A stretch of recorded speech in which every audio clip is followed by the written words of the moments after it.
Nagulat ang maraming netizens nang makita ang biglang paglaki ng kauna-unahang apo ni na Gretchen Barreto at Tony Boy Cojuangco. Ipinahagi ng anak nilang si Dominic Cojuangco Hearn sa Instagram ang ilang pictures and videos ng anak nila ni Michael Hearn na si Penelope, na ayon sa mga naunang ulat ay isinilang noong May 29, 2024. Sa kasalukuyan ay magto 2 years old pa lamang si Penelope ngayong 2026.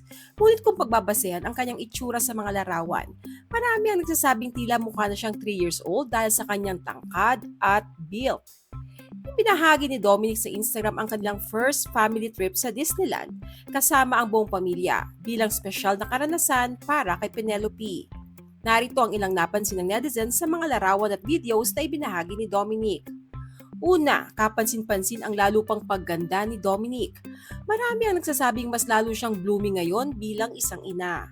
Bagamat kilala ang angkan ng Barreto sa kanilang magandang genes, iba pa rin daw ang natural glow ni Dominic ngayon.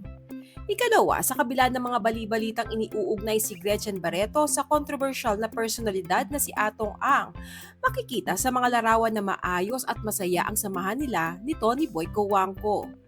Kapansin-pansin din ang pagiging hands-on at mapagmahal nilang lolo at lola kay Penelope.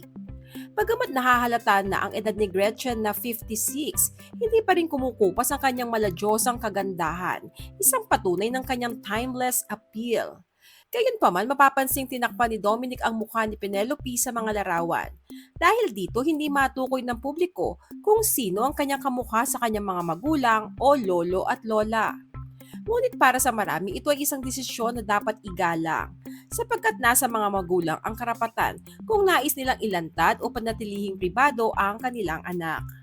Sa kabuuan, isang bagay ang malinaw sa ibinahaging ito ni Dominic. Masaya at buo ang kanilang pamilya, sa kabila ng mga isyong lumabas noon na kinasangkutan ng kanyang ina na si Gretchen Barreto.